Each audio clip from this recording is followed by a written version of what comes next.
Cole, Richard's voice snapped across the boardroom, sharp enough to cut. Do you know why you're here? I shifted in my chair, sweat prickling at my neck. To discuss the quarterly report, I assume. My department exceeded. He slammed a folder shut. Enough. You think numbers save you?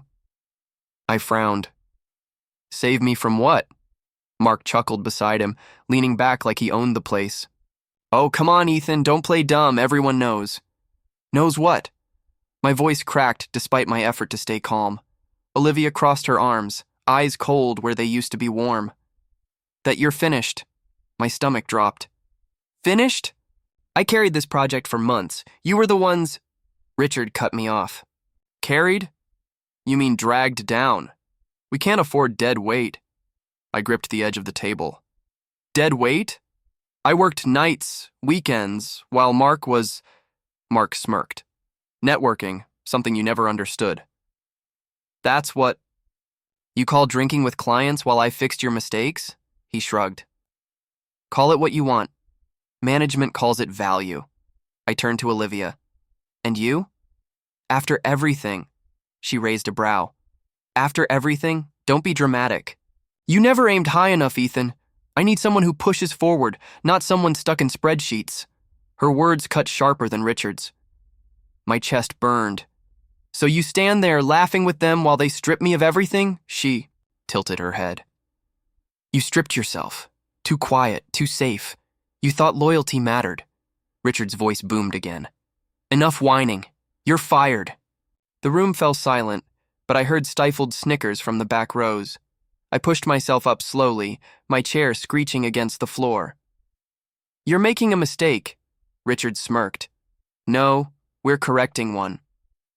I looked around the room. Eyes darted away, but a few lingered with cruel amusement. My pulse thundered. Mark leaned forward, whispering just loud enough. Guess the loyal dog finally got kicked. I clenched my fists. You won't always be laughing. Olivia's lips curled. Empty threats, Ethan. Walk away before you. Embarrass yourself further. Embarrass myself? My face burned, but I forced my legs to move. Each step toward the door felt heavier than the last. The whispers followed me out. Snide, mocking, unforgettable. The hallway was quieter, but the echo of laughter still rang in my ears. My reflection in the glass wall looked pale, hollow. Mark's words replayed, loyal dog. Olivia's dismissal, too safe. Richard's smirk, correcting a mistake. I pressed my palms to the cold glass, breathing hard. Ethan, a junior analyst called from down the hall, hesitant. Are you okay? I forced a thin smile. I'm fine, but I wasn't. I walked out of Brightwell Enterprises with nothing but a cardboard box of my belongings, and the sound of my colleagues' laughter lodged in my chest like shards of glass. As the automatic doors closed behind me, I whispered to myself so low only I could hear. One day, they'll regret this. The evening air wrapped around me, cool and sharp. For the first time in years, I wasn't an employee. I was a man stripped bare, humiliated, betrayed, abandoned. But under the pain, under the humiliation, something new stirred. Not despair. Not defeat, a seed of fire, small but fierce. And I swore as I walked into the fading light, clutching the box to my chest like it carried the last pieces of my dignity. This isn't the end. It's the beginning. The stack of rejection letters sat on my desk like trophies of failure. I crumpled one in my hand and tossed it aside. Thank you for your application, unfortunately. The words blurred together after the 50th one. My phone buzzed. A notification. I opened it and froze. Mark Turner had posted, "Some people just aren't cut out for the big leagues. Better luck next life, Cole." A picture of me leaving Brightwell with a box of my things followed. The comments were full of laughing emojis. I hurled the phone onto the couch. Bastard! That evening, Ryan Brooks knocked on my door. He didn't wait for an invitation, just walked in carrying takeout. "You look like hell," he said, setting the bags on the table. "Feel worse," I muttered, sinking into the chair. He slid a container toward me. Eat first, then tell me why you look like the ghost of unemployment. I opened the container, the steam fogging my glasses. They won, Ryan. Richard, Mark, Olivia, they erased me. No, he said firmly. They didn't just fire you. They tried to erase you. Big difference. I looked at him sharply. Erase me? Think about it. He leaned forward. They didn't want to lose an employee. They wanted to destroy Ethan Cole. Make you a joke so nobody remembers the work you did. The words cut deeper than the rejection letters. And they're doing a damn good job. Ryan jabbed his chopsticks at me. Only if you let them. I dropped my food. What do you want me to do? I've sent 100 applications. Nobody wants to touch me. Mark made sure of it. Ryan's eyes softened. You're better than this. You've always been the guy who solved problems others couldn't. That doesn't just vanish because Richard said so. I sighed. It feels like it did. He leaned back. Then maybe you don't need another company. Maybe you need your own. I laughed bitterly.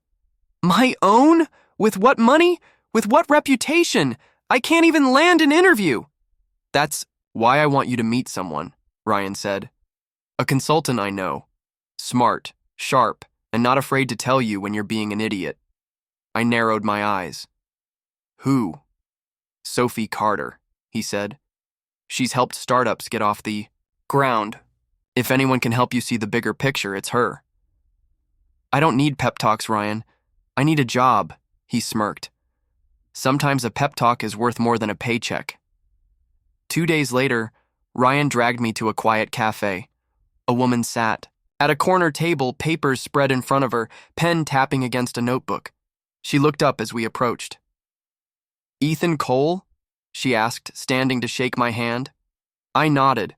Yeah, you must be Sophie. Her grip was firm. Sit. Ryan told me about you. I shot Ryan a glare. What exactly did he tell you? That you were loyal, hard-working, and too good for the idiots who fired you, Sophie said matter-of-factly. Ryan grinned. See? I wasn't lying. I sank into the chair. You make me sound better than I am. Sophie studied me carefully. Tell me what happened at Brightwell. I hesitated, then spilled it. The meeting, Richard's arrogance, Mark's smirk, Olivia's betrayal. My voice shook halfway through, but I didn't stop. When I finished, Sophie folded her hands. You gave them everything, and they threw you aside. Typical corporate disease. I laughed without humor. Story of my life. Her gaze sharpened. So why give them the rest of your life? Why fight to work under someone who already buried you? I blinked. Because what else am I supposed to do? Build, she said simply. Ryan nodded. Told you she was blunt. I frowned. Build what? I don't have the resources. You have something more valuable, Sophie said. Experience. Vision. You know how they operate. You know their weaknesses. Why work for them when you can create something of your own? Her words hit like a spark in dry wood. Something of my own? She leaned closer. You've already hit rock bottom. The only direction left is up, so climb, Ethan. Don't crawl back to the same people who crushed you. Make them look up to see how far you've risen. I stared at her, stunned. Ryan smirked across the table. Told you she was the real deal. My chest tightened. For weeks, all I felt was humiliation and rage. But now I felt something else flickering beneath the ashes. Not hope, not yet, but a dangerous, hungry spark. I clenched my fists. If I do this, it won't just be about success. Sophie tilted her head. Then what? It'll be about revenge, I said, my voice low. She didn't flinch. Good. Use it. Just don't let it use you. Ryan raised his glass of water. To Ethan Cole, the man they tried to erase. I lifted mine slowly, the fire inside me growing stronger. To the man they'll regret crossing. Sophie spread a stack of books and notes across the cafe table. If you're serious, you need to understand business strategy, markets, operations, negotiation. I groaned, rubbing my eyes. I thought I left homework behind in college. Homework? She smirked. This is survival. You want revenge? Learn the game first. Ryan leaned back, sipping his coffee. She's right. You can't fight Brightwell with fists. You need brains. I sighed. Fine. Where do we start? Sophie tapped a book. Start with case studies. See how companies rose and fell. Learn patterns. I flipped through pages until the words blurred. Half of this makes no sense. She leaned closer, her voice firm. Then read it again. You don't quit just because it's hard. Her words stung, but I nodded. All right. Again. Weeks passed, my desk filled with scribbled notes, crumpled drafts, and empty coffee cups. I stared at another failed business model sketch and cursed under my breath. Ryan glanced over. You've been at it for 6 hours. Take a break. I can't, I muttered. It still doesn't add up. He set a hand on my shoulder. Ethan, listen. You don't need to shout revenge. Let success speak for you. I looked up at him. Easy, for you to say. You didn't walk out with everyone laughing at you. I didn't, he admitted.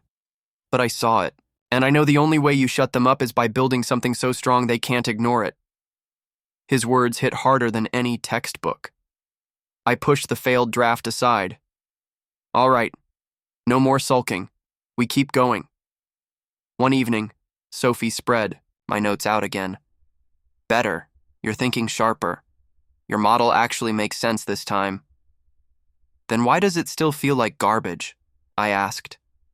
Because you're still measuring yourself against them, she said. Stop looking backward. Look forward. I can't, I admitted. Not until I rise higher than Richard Mark, all of them. Her eyes narrowed, but she didn't argue. Instead, she said, then rise. But don't let hate be your only compass. I clenched my fists. Hate's all I've got left. Wrong, she said calmly. You've got potential. Hate just fuels it. Her conviction lit a small spark in my chest. Rumors started reaching me. Brightwell was overspending, chasing flashy deals. Richard threw money at risky ventures. Mark boasted online about new contracts that hadn't even closed. Ryan grinned when he told me. They're arrogant, overconfident, same poison that rotted them from the inside. I leaned back, letting the words settle. Good. Let them build their own downfall. Just don't get caught staring, Ryan warned. Keep building. Your own foundation. But inside I felt something I hadn't in months. Satisfaction. Their empire wasn't as untouchable as it looked. Late at night, surrounded by notes and the faint hum of the city outside, I whispered to myself, they laughed when I was fired. One day, they'll choke on that laughter. And for the first time since losing everything, I believed it. Sophie pushed a laptop toward me. Congratulations. You just registered your business. I stared at the screen. Cole Consulting, I read out loud. Sounds small, she smirked. It is small. For now. But even giants start as sparks. Ryan clapped my back. At least, you're not sitting in that apartment drowning in rejection letters anymore. Instead, I'm drowning in bills, I muttered. Sophie shook her head. No excuses. You wanted to build, so build. Start with the scraps. Odd jobs, small contracts, anything that pays. Then grow. I leaned forward. And what if I fail? Then fail fast, she said, and learn. That's how winners are made. The first months were brutal. I spent days chasing clients who barely looked at me, nights writing proposals no one read. When I finally landed a small contract, helping a startup cut costs by reorganizing supply chains, I almost laughed from relief. Ryan leaned over the report I drafted. This looks solid. It better be, I said, yawning. I spent 40 hours on it. He grinned. Client's gonna love it. And when they do, word spreads. 2 weeks later, the client called back, thrilled with results. Sophie met me at the cafe, eyes bright. You realize what just happened? She asked. They paid me, I said flatly. No, she shook her head. They validated you. One happy client leads to 10 more. You've taken your first real step. I stared at her, trying to hide the flicker of pride. Feels like I got back a tiny piece of what Brightwell stole. Exactly, she said. Piece by piece, you'll rebuild everything they tried to break. A month later, Sophie called me into a quiet upscale lounge. There's someone you need to meet. At the back table sat a man in a tailored suit, his posture sharp, his presence heavy. Sophie gestured. Ethan, this is Daniel Cross. He extended his hand. I've heard interesting things about you. I shook it carefully. Good things, I hope. Promising things, he corrected. Sophie tells me you see what others miss. I like men who see the cracks in the wall before it collapses. I swallowed. I try.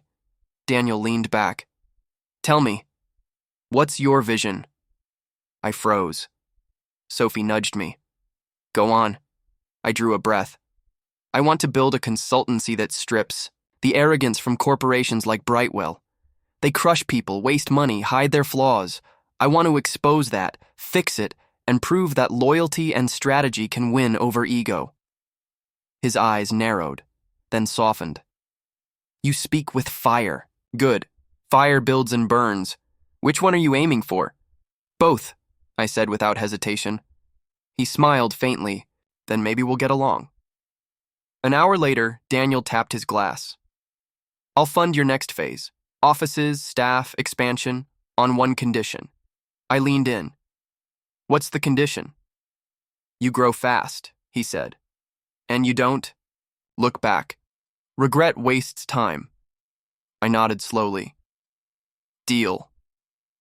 We shook hands, his grip firm, decisive. That night, Ryan threw his arms in the air. You did it! You've got funding, a mentor, and an actual business. I laughed, shaking my head. I don't even know how it happened. One meeting, and suddenly the world feels possible again. Because you made it possible, Sophie said. This is your chance to turn the tables, Ethan. Don't waste it. Her words hit deep. For months, I'd been clawing out of the pit Brightwell threw me into. Now, for the first time, I wasn't just surviving, I was climbing, lying in. Bed later, I stared at the ceiling. I thought of Richard's smirk, Mark's mocking laugh, Olivia's cold dismissal. My chest tightened, but instead of rage, I felt something sharper. Confidence. Each success was a piece of dignity stitched back into me. Each client was proof I wasn't who they said I was, and as I drifted into sleep, one truth burned in my chest. Revenge wasn't just possible. It was inevitable. I sat at the cafe counter, laptop open, when two men at the next table lowered their voices. Did you hear? Brightwell's quarterly losses were huge. Richard's losing his mind, throwing papers, screaming in meetings. I froze, pretending, to type while my ears burned. And Mark? The other man chuckled. Strutting around like he runs the place, but he's bungling deals left and right. Half the staff can't stand him. They left a moment later, and Ryan slid into the seat, across from me. You heard that too, right? Every word, I said quietly. He grinned. They're sinking without you. Karma's working overtime. I sipped my coffee, the bitterness grounding me. Part of me wants to laugh. Another part wants to storm in and watch them choke on their pride. Ryan leaned forward. Careful. Rage burns fast. Don't let it blind you. Later that night, Sophie spread reports across her desk. The whispers are true. Brightwell's overextending, big spending, weak returns. They've lost focus. I leaned over the numbers. Richard's temper, Mark's arrogance, Olivia's desperation, it's all eating them alive. Exactly, she said, but don't just watch. Be ready to strike when the time comes. I frowned. Strike how? Contracts, clients, opportunities, Sophie said firmly. They think you're irrelevant. Use that. Win where they're weakest. Her confidence steadied me, but the rage still boiled. What if I want more than winning? What if I want humiliation? Public, undeniable humiliation. She gave me a long look.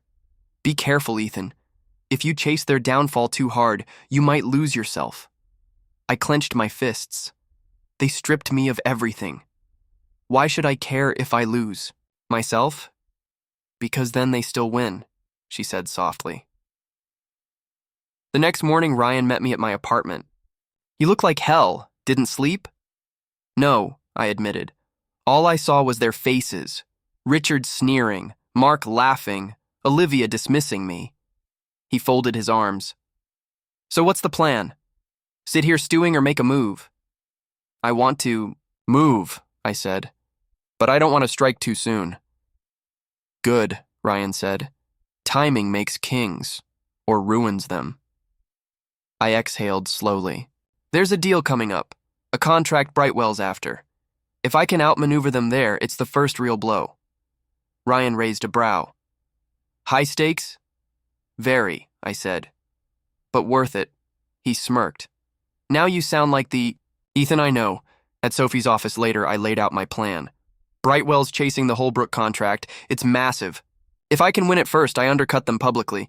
Sophie tapped her pen. Ambitious, risky. I need risky, I said. Safe got me fired. She studied me, then nodded. All right, but you'll need flawless strategy. If you go head-to-head and fail, you strengthen them. I won't fail, I said, though doubt scratched at me. She leaned forward. Then let's sharpen every angle until failure isn't an option. That night, I sat alone with my notes. The anger inside me pulsed like a second heartbeat. Did I want victory or vengeance? Did I want to rise above them or drag them down? With me? The truth whispered back. I wanted both. I closed my notebook and whispered into the dark. Let them build their empire higher. The higher they climb, the harder they'll fall.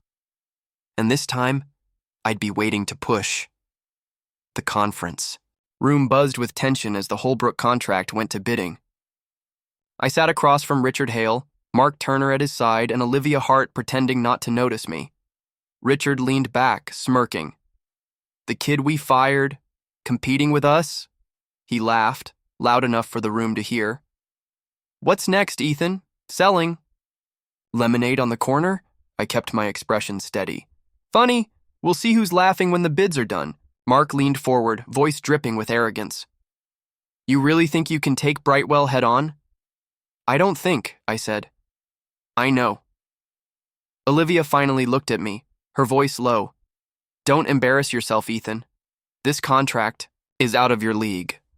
I smirked. Out of yours, maybe. Richard's laugh turned sharp. You'll regret showing your face here. Sophie leaned close, whispering, Stay calm, stick to the plan. I nodded. Daniel Cross, seated on my other side, added quietly, Present strength, not desperation. They're already underestimating you. Use it. When it was my turn, I presented our proposal, lean, strategic, focused on long-term sustainability. Every slide built on Brightwell's weaknesses, overspending, poor forecasting, shallow promises. Richard scoffed midway through. This is child's play. We're offering twice the scale. I looked him dead in the eye. Scale without sense collapses. Holbrook needs stability, not fireworks. The room shifted. Their executives murmured approval. I pressed harder, outlining precise numbers, savings, and growth potential. By the end, silence fell. Sharp, uncomfortable silence. The Holbrook chairman finally spoke. Brightwell's bid is flashy, but Ethan Cole's proposal is disciplined. We prefer results over noise. Richard shot forward. This is outrageous. The chairman raised a hand. Our decision is final. The contract goes to Cole Consulting. Shock froze the room. Mark's jaw hung open. Olivia stared down, unable to meet my eyes. Richard's face reddened, veins visible on his temple. You? Richard snarled. You dare steal this from me? I leaned back, savoring the moment. Not steal. Earn. Mark slammed the table. This isn't over. No, I said, standing. It's just beginning. Outside, Ryan nearly tackled me with a grin. You did it. You actually beat them at their own game. Sophie's eyes gleamed. I told you, you just needed the right strike. Daniel adjusted his cufflinks. Impressive. And this is only the first of many. Brightwell will bleed from this. I couldn't stop smiling, but the fire inside me wasn't satisfied. It's not enough. Ryan's grin faltered. Not enough? Ethan, you just humiliated Richard Hale in front of half the industry. I don't want quiet wins anymore, I said, my voice low, almost shaking. I want them to kneel. Every last one of them. Sophie frowned. Careful. Success is fuel. Revenge is poison. Ryan nodded. She's right. Careful, Ethan. Revenge consumes as much as it fuels. I looked at them both, the heat in my chest growing. Then let it consume me. That night, I replayed Richard's face in my mind. Shock, rage, disbelief. It was addictive. For the first time since Brightwell stripped me bare, I felt not just alive, but powerful. And I swore I wouldn't stop until they knew exactly what it meant to crawl. The rumors spread faster than fire. Brightwell was cutting staff, projects collapsing, investors pulling out. Everywhere I went, someone whispered about Richard's temper, Mark's incompetence, Olivia's desperation. Ryan smirked one evening, as we sat in the cafe. They're cannibalizing each other. Richard's yelling at everyone, Mark's stabbing colleagues in the back, and Olivia's scrambling to hold her position. I stirred my coffee slowly. Good. Let them eat themselves. Alive. Sophie shot me a look. You're enjoying this too much. Shouldn't I? I asked. They laughed when I was humiliated. Now it's their turn. Ryan raised his brows. Just remember, karma doesn't need cheerleaders. It works fine without you. 2 nights later, I left the office late. The Guri street was quiet until a familiar voice whispered behind me. Ethan. I turned.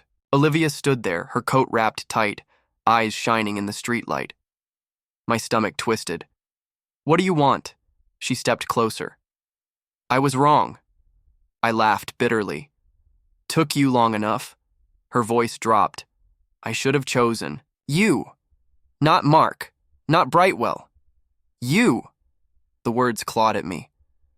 For a moment, I almost saw the girl I once trusted. But then I remembered her smirk as she sided with them. You chose already, I said coldly. And you chose wrong. Her eyes filled with tears. Ethan, please. I didn't know. I cut her off. You knew exactly what you were doing. You wanted power. You thought they had it. Now you want to crawl back because it's crumbling. She reached for my arm. It's not like that. I pulled away. It's exactly like that. Don't rewrite history just because you regret the ending. Her lips trembled. So that's it? You won't even listen? I listened the night you betrayed me, I said, and I'll never forget it. She lowered her head, whispering, Then I've lost everything. I stepped back. Good. Now you know how it feels. I left her standing there, her silhouette shrinking in the glow of the streetlight.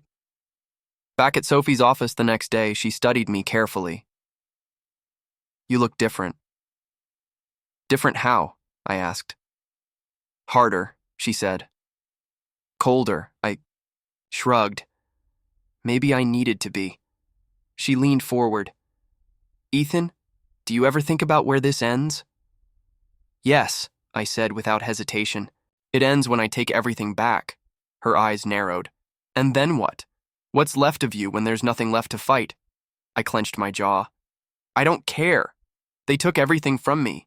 I won't stop until they're ruined. Revenge is a fire, she warned. It doesn't stop burning when the fuel runs out. It turns inward. I turned away. Then let it burn. I don't care if I'm ashes at the end. That evening, Ryan caught me staring at news articles about Brightwell's collapse. You look like you're watching a funeral. Maybe I am, I muttered. He leaned on the counter. You're not happy, are you? I hesitated. I thought I would be. Seeing Richard desperate, Mark betraying his allies, Olivia begging. For forgiveness, it should feel like justice. And? It feels hollow, I admitted.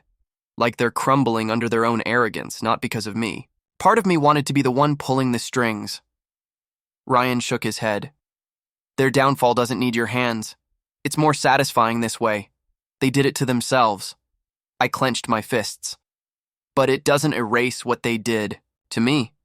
He gave me a steady look. Maybe nothing will. Maybe the real fight isn't against them anymore. It's against yourself. I didn't answer, because deep down I knew he was right. But the fire inside me refused to die. Ryan burst into my office holding his phone. It's over. Brightwell's finished. I looked up slowly. Over? Debt, lawsuits, creditors tearing them apart. Employees walking out by the dozens, he said, almost gleeful. Richard Hale just resigned in disgrace. I leaned back, letting the words settle. So the king finally toppled. Ryan grinned. Mark, too.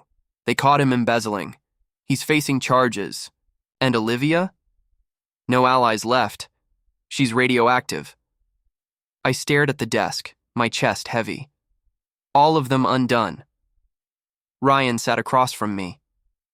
Why don't you look happy? You dreamed of this day. I rubbed my temples. Because I thought victory would feel like fire. Instead, it feels like ash. Later that evening, Sophie walked in with files under her arm. She set them down and studied me. You've been quiet. Brightwell collapsed, I said. I know, she replied. I also know you don't look satisfied. I met her eyes. I wanted this. For months, I wanted to see them fall. And now that it's here, I feel nothing. She moved closer, her tone gentle but firm. That's because revenge was never the cure. It was only fuel. I shook my head. But it kept me going. Without it, what am I? You're Ethan Cole, she said. Not the man they broke. Not the man who needs their ashes to feel whole. I clenched my fists. Then why do I still feel hollow? Because victory without love, without purpose, always feels empty, she said softly. Don't become the man they are. Ryan joined us later, still buzzing with the news. Everyone's talking about it. Brightwell is the cautionary tale of the year. Sophie glanced at me, and Ethan's still not smiling. Ryan leaned forward. You've already won. Don't lose yourself in their ashes. I exhaled slowly. I watched them strip me of everything. I thought seeing them crawl would heal me, but all I feel is unfinished. Ryan's voice softened. Then maybe it's time to stop measuring yourself against ghosts. I looked down at my hands. But what else do I have if not revenge? Sophie touched my arm. A future. One you build, not one chained to their downfall. The next morning, I passed by Brightwell's headquarters. Reporters swarmed the steps, shouting questions at fleeing employees. The glass doors, once polished and proud, were cracked, taped with notices of seizure. I whispered under my breath, "This is what arrogance buys." A former colleague spotted me and muttered bitterly, "You won, Cole. Happy now?" I didn't answer, because the truth was complicated. Walking away, I thought of Richard's sneer, Mark's smugness, Olivia's betrayal, all gone, erased by their own greed. But instead of joy, I felt the hollow weight of an ending that didn't quite heal the beginning. Back at the office, Sophie sat waiting. What did you see? Ruins, I said. Not victory. Just ruins. And what did you feel? She pressed. Hollow, I admitted. Like I burned so long for their collapse and now there's nothing left to burn. She met my gaze. Then light something else. Build something greater. Don't let their ashes define you. Ryan leaned against the doorframe, arms crossed. She's right. You've already proved them wrong. Don't let your life be a monument to their failure. Make it a monument to your rise. I closed my eyes, their words sinking in. For the first time I realized my fight wasn't against Richard, Mark, or Olivia anymore. It was against the man in the mirror, the one who had to decide what came after revenge. Daniel slid a folder across the table. It's done. You now own Brightwell's assets. I froze, staring at the papers. Just like that? He smirked. Nothing's ever just like that. But yes, legally, Brightwell is yours. Their empire collapsed. You built something stronger. You won. Ryan let out a low whistle. From the guy they laughed out the door to the man signing their paychecks, I touched the folder, my chest heavy. I dreamed of this moment. I thought it would feel like victory. Daniel adjusted his cufflinks. It will, once you walk into that office and see their faces. The next morning, I pushed open the doors of Brightwell Enterprises. The same glass lobby where I once carried a box of my belongings now carried my name on the documents in my hand. Employees whispered as I walked past. Their eyes darted between me and the floor. Inside the conference room, Richard Hale, Mark Turner, and Olivia Hart sat waiting. The silence was thick, suffocating. Richard's eyes flickered with disbelief. This is a joke. I set the folder on the table. No joke. I'm your boss now. Mark's face paled. Impossible. I what? I cut him off. Didn't belong here. Wasn't cut out for the big leagues. His mouth opened, then shut. Olivia stared at me, regret written across her face. Ethan, I raised a hand. Don't. Not a word. Richard slammed his fist on the table. I won't work under you. I leaned forward. You don't have a choice. Your jobs depend on me now. The silence cracked like glass. Richard's head lowered, Mark shrank into his chair, and Olivia's eyes brimmed with shame. For a moment, I felt powerful beyond measure. Ryan walked in behind me, whispering, You did it. You finally made them kneel. Sophie followed, her expression calm. Careful, Ethan. This is the moment that defines you. I turned back to the three who once mocked me. You laughed when I was fired. You thought I was nothing. But look at you now, reduced to begging for scraps from the man you buried. Richard muttered, We underestimated you. No, I corrected. You erased me. You wanted me gone. But here I am. Mark's voice cracked. What happens to us now? I let the silence hang before answering. That depends on whether you're worth keeping. Olivia's voice trembled. Ethan, please, I made a mistake. I chose wrong. I see that now. Her words twisted in my chest, but I forced myself to stay steady. You saw exactly what you wanted, and now you see the cost. After the meeting, Ryan clapped my shoulder. I swear, I've never seen Richard so small. It was beautiful. I exhaled. Yeah, beautiful. But my voice didn't sound convinced. Sophie caught it. You don't feel what you thought you'd feel, do you? I sank into the chair. I thought owning them would fix me, that standing over their ashes would finally make me whole. Ryan frowned. And it doesn't? No, I admitted. It feels like winning the battle, but still, bleeding inside. Sophie sat across from me, her eyes steady. That's because revenge heals nothing. You've already proved yourself. Now you need to decide who you want to be beyond them. Her words cut deep.